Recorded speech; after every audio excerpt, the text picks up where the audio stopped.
Another Video Game Awards has come and gone. By now we all know the drill. They announce the event, reveal all the categories and the games nominated for them. Geoff Keighley goes on stage and starts monologuing about how the next exclusive premiere is absolutely amazing, how it will forever change the way video games are played and will unite the land in a new era of peace and prosperity forever. Then he reveals something that looks like Pong or some other crap, and everyone claps! Then they steamroll through the lesser categories like Best Family Game, Best Fighting Game, or some other award that can't really net the event organizers any type of clout within the industry. Because let's face it, the VGAs are just a huge free market of influence in the video game industry. Yeah, just like the Academy Awards. Remember when Argo won Best Picture, but Ben Affleck in the same year didn't get the Oscar for Best Director? It was the Academy's way of saying, "Your movie might be the best, but you are not accepted in our ranks, boy." The VGAs are the same, only for video games. If you look at them through a more cynical lens, you'll notice that most awards are fluff. Let's go back and look at the 2025 nominees for Best Fighting Game. Only 2 of them, Fatal Fury City of the Wolves and 2XKO, were original games. The others included Capcom Fighting Collection 2 and Mortal Kombat Legacy Collection, which were, well, collections. And then there was also the quote-unquote new Virtua Fighter 5, a revamp of an almost 20-year-old game. Who put up those nominees? It's almost as if certain categories are mere filler, just so the show can last 3.5 hours and make as much money as possible from advertisers. But the title of this video is The Video Game Awards 2025 were better than you think, but not for the reason you're imagining, or something like that. I may have changed the title by the time I uploaded the video.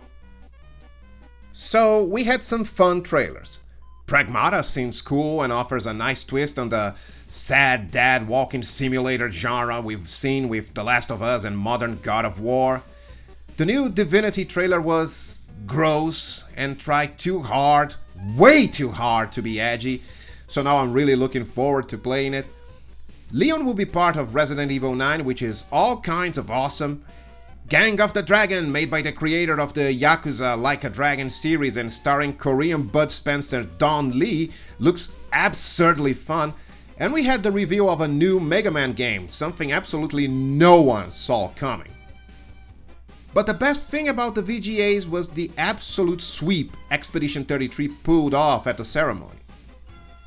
Honestly, I thought it might take home a few lesser awards, but in the end it was a massacre.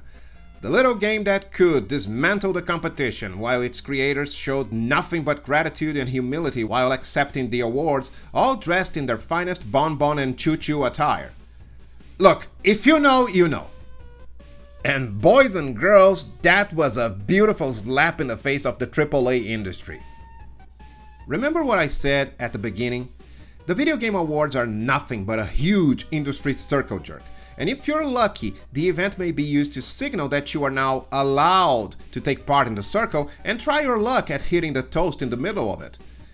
Again, if you know, you know. In the past few years, we've seen more and more hubris from game developers. Games became bigger, more expensive, more cinematic. Studios were selling us 60-hour interactive movies with very little or absolutely immaterial gameplay. I mean, look no further than God of War Ragnarok, possibly one of the most boring games I've ever played. It doesn't even work as an interactive movie. The dialogue is crap, the characters are as deep as a paper tissue, and the storyline feels like a Naruto Shippuden filler, not a proper epic saga about gods and their tribulations. But that was what the video game industry was pushing. Not games for gamers, but games that would garner them prestige among video game media and a very niche quote-unquote intellectual crowd. You know those art house movies? usually from France or another European country, where the main character is a nihilistic piece of crap and the entire movie is told from their point of view just so the director can spend 2 hours bombarding us with the bleakest perception of humanity possible, and then the last scene shows us a very inappropriate and uncomfortable sex scene? I Stand Alone comes to mind when I say this. Dear Lord, what a miserable movie that was. God of War Ragnarok and The Last of Us 2 and so many other games from the past 5 to 10 years were the video game equivalent of that kind of movie. Something made not to please the audience, the plebs, but to stroke the director's ego and consequently be awarded by a very niche group of people in the industry, all sharing the same narcissistic mindset who would then allow the creator of such a piece into the aforementioned circle jerk. That's what the Western video game industry had become, an elite circle that took it upon itself the right to dictate how the industry should move forward. Sony, Microsoft, Activision Blizzard, Ubisoft, EA, for more than a decade, defined what the video game industry would pump out. Mostly games with photorealistic graphics and one-note stories and gameplay, not made for gamers, but for prestige. The Last of Us Part 2 didn't please the plebs? Oh, don't mind them. Just look at how brave we are creating a story about vengeance with LGBTQ characters. What's that? People were complaining about microtransactions in our games? Don't mind them. The plebs will pay for what we say they should pay. Give us all of your money, pay piggies. Games will now cost between 80 and $100 and you will pay for slop and enjoy it. And then came Expedition 33, the little game that could. Made on less than $10 million, a shoestring budget considering many AAA games now cost up to $200 million to make, Expedition 33 was universally acclaimed, both by players and by the media. It sold 500,000 copies in its first 24 hours after launch, and up until October 2025, over 5 million units were sold around the globe. Not bad for a little AA title. And as we said before, it swept the VGAs, which is what matters for us here. Now, this is my opinion, so take it with a grain of salt. I believe that Expedition 33 was allowed to win all those awards. Now, hear me out. I don't believe in any type of awards, be they the Grammys, the Oscars, or the video game awards. I mean, what concrete criteria are used to define which is the best film, music, or game of the year? Games, especially in this case.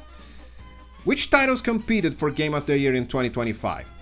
Expedition 33, Death Stranding 2, Donkey Kong Bonanza, Hades 2, Kingdom Come Deliverance 2, and Hollow Knight Silksong.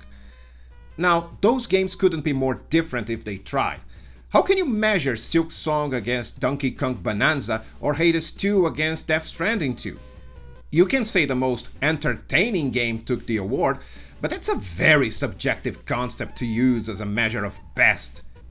Someone who loved Donkey Kong Bonanza might find Expedition 33 a total snooze fest. What then? Like I said, I believe Expedition 33 was allowed to win by the committee that runs the VGAs, the shadow cabinet of the video game industry, the powerful people behind the scenes who decide how and where the industry should move next.